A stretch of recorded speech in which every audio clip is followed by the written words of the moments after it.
আমাদের দলের ভারপ্রাপ্ত চেয়ারম্যান জনাব তারেক রহমান 25শে ডিসেম্বর বাংলাদেশে সদরপতি করতেছে ইনশাল্লাহ।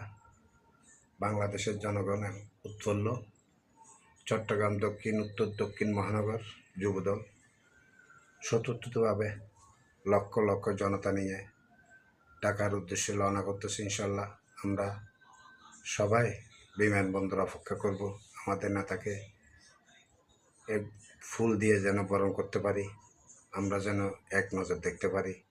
সারা বাংলাদেশের জনগণ শুধুমাত্র একটাই আওয়াজ, আমাদের দলের ভারপ্রাপ্ত চেয়ারম্যান তারেক রহমান এক নজর দেখবে বাংলাদেশে।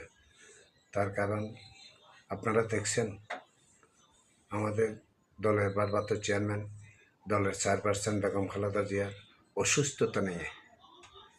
অসুস্থতা নিয়ে অনেকে অনেক গুজব ছড়াইছে।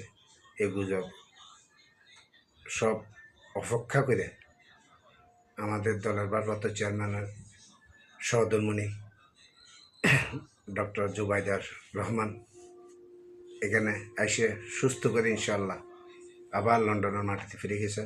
লন্ডন থেকে একসাথে বাংলাদেশে অবতরণ করবে ফ্যামিলি সহ, ডক্টর জুবাইদার রহমান সহ, দলের ভারপ্রাপ্ত চেয়ারম্যান জাহিমা রহমান সহ আপনারা সবাইকে দেখবেন ইনশাল্লাহ। আমরা ফুল দিয়ে বরণ করব ওদেরকে।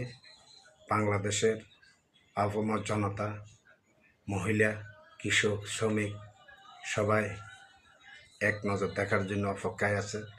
তার কারণ ফ্যাসিস্ট হাসিনার লসারণের ফইরা আমাদের দলের ভারপ্রাপ্ত চেয়ারম্যান জনাব তারেক রহমান দীর্ঘ 18 বছর লন্ডনে চিকিৎসাধীন ছিল। চিকিৎসা শেষে বাংলাদেশে ইনশাল্লাহ অবতরণ করবে আল্লাহর রহমতে।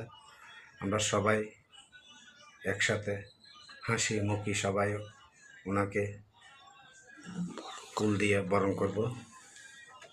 হাসিনার যেরকম ফ্যাসিস্ট এখন মৌলবাদীরা একেই ফায়তারা করতেছে, মৌলবাদীরা আমাদের পিছনে আবার লেগেছে।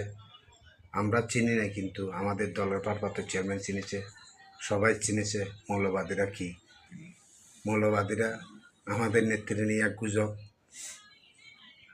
আমাদের তা হাদিবেকে নিয়ে এক গুজব, সবাইকে নিয়ে গুজব ছুটাইয়া কে কী করে না করে আমরা সবাই জানি। ইনশাল্লাহ আমাদের নেতা জনাব তারেক রহমান যখন বাংলাদেশের মাটিতে ফিরবে 25 তারিখ 26 তারিখ থেকে বাংলাদেশ পানির মতো হয়ে যাবে ইনশাল্লাহ।